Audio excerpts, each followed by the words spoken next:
அரசினர் தனி தீர்மானம். மாண்புமிகு முதலமைச்சர் அவர்கள்.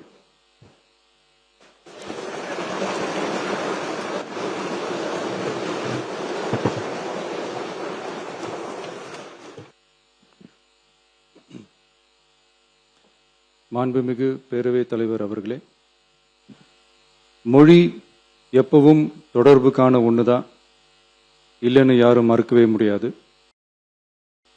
உலகத்திற்க எல்லா மொழிக்கும் இது பொருந்தும், அதையும் யாரும் மறுக்க முடியாது.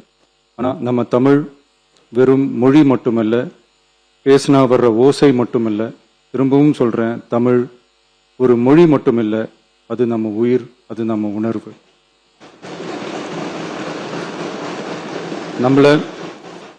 நம்மளை பெத்த தாய அம்மான்னு சொல்றப்பெல்லாம் பாசமும் சொந்தமும் நம்மளை அறியாமலே உயிரா உறவா உணர்வா தானா உள்ளுக்குள்ள தோணும்ல. அதே மாதிரி ஏன் இன்னும் ஒரு படி மேலே போயே சொல்லலாம், தமிழ்னு சொன்னாலே எப்படி இருக்கும், என்ன ஆகும்னு சொல்லவா வேணும். தாய் எப்படி ஒரு மிகப்பெரிய புனிதமோ அப்படிதாங்க தாய்மொழியும். அதுலேயும் நம்ம தாய்மொழி தமிழ் மொழி இப்படி சொல்றதே போதும், எல்லாருக்கும் நம்ம தாய்மொழி உணர்வை பத்தி புரியும்னு நினைக்கிறோம். நம்ம தாயே நமக்கு மிகப்பெரிய புனிதம்னா நம்ம எல்லாருக்குமான தமிழ் தாய் பத்தி சொல்லவா வேணும். தாயை போற்றுகிற வாழ்த்துகிற தமிழ்நாட்டு மண் தமிழ்தாய் வாழ்த்து எப்படி விட்டுரும்? விடாது, விடவும் மாட்டோம். மாண்புமிகு பேரவைத் தலைவர் அவர்களே, நம்ம தமிழ்தாய் வாழ்த்த 1891 எழுதின மனோன்மணியம் சுந்தரனார் நம்ம தமிழ் மொழியவே தமிழ் தாய்னு சொல்லி உயர்வா பாடினாரு. இந்திய துணை கண்டத்தை இந்திய ஒன்றியத்தை அழகிய முகமா சொன்ன மனோன்மணியம் சுந்தரனார் அந்த முகத்தோட நெத்தியில வைக்கிற பொட்டு தான் திலகம் தான் தமிழ் நாடுன்னு சொன்னாரு. இந்தியாவோட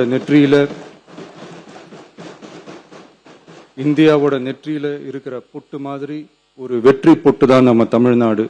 அந்த பொட்டோட நறுமணம் உலகம் பூரா பரவுற மாதிரி தமிழோட புகழும் உலகம் பூரா பரவணும்னு சொன்னார். உண்மைதானே அது? இன்னைக்கு தமிழ் பேசுற மக்கள் இல்லாத நாடுகளே ரொம்ப குறைவு தானே. தமிழும் தமிழனும் இல்லாத நாடு எது? திரும்பவும் சொல்லலாம், தமிழ் ஒரு மொழி மட்டுமல்ல, அது ஒரு பண்பாடு, அது ஒரு நாகரிகம், அது ஒரு சிந்தனை, அது ஒரு அன்பு. தமிழ்னா விருந்தோம்பல், சுருக்கமா சொன்னா தமிழ்னா கெத்து, தமிழ்னா பவர்.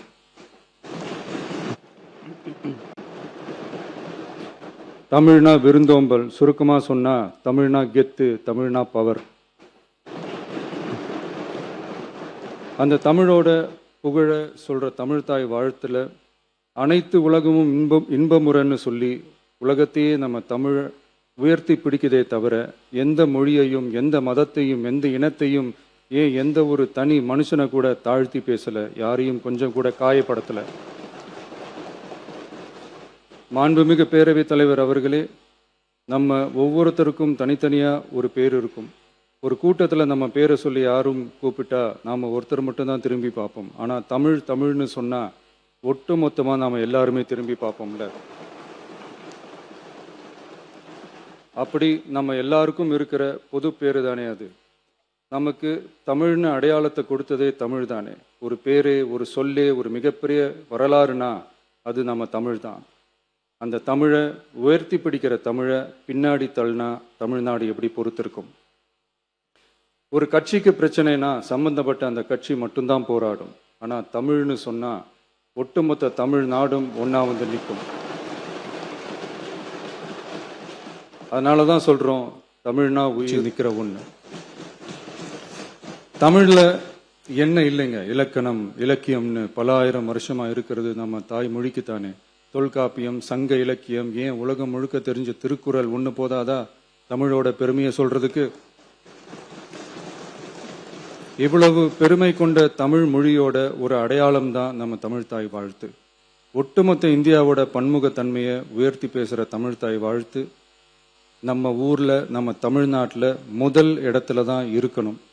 நம்ம இந்திய அரசியல் சாசனமே ஒவ்வொரு மாநிலத்தோட மொழிக்கும் பண்பாட்டுக்கும் பாரம்பரியத்துக்கும் பாதுகாப்பு உரிமையை கொடுத்திருக்கு தானே.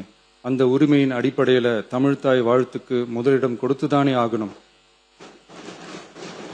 அதானே மாநில உரிமை. அப்படிப்பட்ட தமிழ்த்தாய் வாழ்த்து தான் 1970 நவம்பர் 23 முதல் அரசு விழாக்கள்ல முதல்ல பாடணும்னு சொல்லி ஒரு அரசாணையை போட்டு அந்த செயல்பாட்டுக்கு வந்துச்சு. அதுக்கப்புறம் 2021 டிசம்பர் 17 முதல் மாநில பாடலா அங்கீகாரம் வழங்கப்பட்டுச்சு. அனைத்து கல்வி நிறுவனங்கள், பல்கலைக்கழகங்கள், அரசு அலுவலகங்கள், பொதுத்துறை நிறுவனங்கள் உள்ளிட்ட பொது அமைப்புகளோட நிகழ்ச்சிகள்ல தமிழ்த்தாய் வாழ்த்து கட்டாயம் பாடப்படணும்னு அரசாணையும் இருக்கு. 2026 ஜனவரி மாதம் 28 ஒன்றிய அரசோட கடிதத்துல அரசு விழாக்கள்ல பின்பற்ற வேண்டிய சில நடைமுறைகள் வெளியிடப்பட்டது.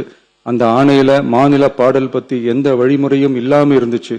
நம் அரசு பொறுப்பேற்றதும் கடந்த மே மாதம் 27 மாண்புமிகு பிரதமர் அவர்களுக்கு மாநில பாடல்களுக்கு உரிய அங்கீகாரம் வேண்டும்னும், ஒன்றிய அரசு வெளியிட்ட ஆணைக்கு திருத்தம் வெளியிடணும்னும், மாநில விழாக்கள்ல தமிழ்த்தாய் வாழ்த்த முதல்ல பாடுறதுக்கான உரிய வழிமுறைகளை வகுக்க வேண்டும்னு சொல்லி கடிதம் எழுதியிருந்தோம். அதை தொடர்ந்து போன ஜூலை மாதம் 9 கடிதத்துல மாநில பாடல் பாடப்படுவது பத்தி இருந்துச்சு. ஆனா நம்ம தமிழ்நாட்டில் 1970களில் இருந்து தமிழ்த்தாய் வாழ்த்து எல்லா அரசு நிகழ்ச்சிகள்லையும் கல்வி நிறுவனங்கள்லையும் தமிழ்த்தாய் வாழ்த்து முதல்ல பாடுறது ஒரு மரபாவே இருக்கு. அதுக்கான அரசாணையும் இருக்கு.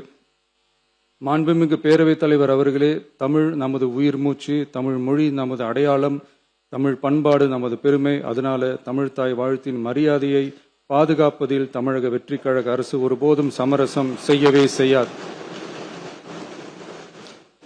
தமிழ்த்தாய் வாழ்த்தை முதலில் பாடுவது அரசியல் அமைப்பிற்கும் இந்திய ஒற்றுமைக்கும் எதிரானதில்லை. மாறா வேற்றுமையில் ஒற்றுமை என்ற இந்தியாவோட உயர்ந்த கொள்கையை வெளிப்படுத்துறது. மேலும் தமிழ்த்தாய் வாழ்த்தை முதல்ல பாடணும்னு சொல்றது அரசியல் சம்பந்தமான விவாதமா மாறணுங்கிற அவசியமே இல்லை. இது தமிழர்களின் பொது அடையாளம். நம்மை வேறுபடுத்துவது அல்ல, ஒன்றிணைப்பது. மாண்புமிகு பேரவைத் தலைவர் அவர்களே, தமிழ்த்தாய் வாழ்த்தின் கண்ணியத்தையும் தமிழின் தொன்மையையும் தமிழர் பண்பாட்டின் பெருமையையும் பாதுகாக்கும் இந்த உயரிய பணியில் இந்த சட்டமன்ற பேரவையில் உள்ள அனைத்து உறுப்பினர்களும் கட்சி வேறுபாடுகளை மறந்து ஒன்றிணைந்து அனைத்து கல்வி நிறுவனங்கள், பல்கலைக்கழகங்கள், அரசு அலுவலகங்கள், பொதுத்துறை நிறுவனங்கள் உள்ளிட்ட பொது அமைப்புகளின் நிகழ்ச்சிகளிலும் தமிழ்த்தாய் வாழ்த்து கட்டாயமாக முதலில் பாடப்பட வேண்டும் என்று கொண்டுவரப்படும் இந்த தீர்மானத்திற்கு அனைவரும் ஆதரவு வழங்க வேண்டும் என கேட்டுக்கொள்கிறேன். தமிழ்த்தாய் வாழ்த்து தொடர்பான அரசினர் தீர்மானம். தமிழ் உலகின் தொன்மை வாய்ந்த செம்மொழியாகவும் தமிழர் நாகரிகம் உலகின் மிக பழமையான பண்பாட்டு மரபுகளில் ஒன்றாகவும் திகழ்வதை பேரவை பெருமையுடன் பதிவு செய்கிறது. மனோன்மணியம் சுந்தரனார் அவர்களால் 1891 எழுதப்பட்ட மனோன்மணியம் என்ற நாடக நூலின் பாயிரத்திலிருந்து எடுக்கப்பட்ட தமிழ்த்தாய் வாழ்த்து 1970 நவம்பர் 23 முதல் அரசு விழாக்களில் முதலில் பாடப்பட வேண்டும் என அரசாணை வெளியிடப்பட்டு செயல்பாட்டுக்கு வந்துள்ளது. 2021 டிசம்பர் 17 முதல் மாநில பாடலாக அதிகாரப்பூர்வ அங்கீகாரம் வழங்கப்பட்டு தமிழ்நாட்டில் அமைந்திருக்கும் அனைத்து கல்வி நிறுவனங்கள், பல்கலைக்கழகங்கள், அரசு அலுவலகங்கள், பொதுத்துறை நிறுவனங்கள் உள்ளிட்ட பொது அமைப்புகளின் நிகழ்ச்சிகளிலும் நிகழ்வு தொடங்குவதற்கு முன் தமிழ்த்தாய் வாழ்த்து கட்டாயம் பாடப்படும் என்று ஆணையிடப்பட்டுள்ளது. இந்நிலையில் ஒன்றிய அரசின் உள்துறை அமைச்சகத்தால் 2026 ஜூலை மாதம் 9 கடிதத்தில் மாநில பாடல் பாடப்படுவது குறித்து தெரிவிக்கப்பட்டுள்ளது.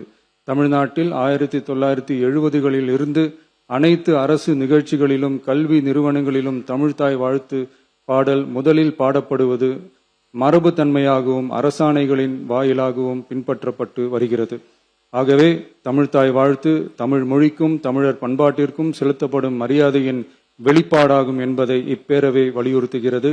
இந்திய அரசியலமைப்பு வழங்கியுள்ள மொழி மற்றும் பண்பாட்டு உரிமைகளின் அடிப்படையில் தமிழ்நாட்டின் பண்பாட்டு அடையாளத்தை நிலைநிறுத்தும் வகையில் தமிழ்நாட்டில் அமைந்திருக்கும் அனைத்து கல்வி நிறுவனங்கள், பல்கலைக்கழகங்கள், அரசு அலுவலகங்கள், பொதுத்துறை நிறுவனங்கள் உள்ளிட்ட பொது அமைப்புகளின் நிகழ்ச்சிகளிலும் நிகழ்வு தொடங்குவதற்கு முன் தமிழ்த்தாய் வாழ்த்து கட்டாயம் முதலில் பாடப்பட வேண்டும் என தமிழ்நாடு சட்டமன்ற பேரவை ஏகமனதாக தீர்மானிக்கிறது என்ற தீர்மானத்தை நான் முன்மொழிகிறேன். அனைத்து கட்சிகளை சார்ந்த உறுப்பினர்களும் இந்த தீர்மானத்தை ஒருமனதாக நிறைவேற்றி தர வேண்டுகிறேன். நன்றி, வணக்கம்.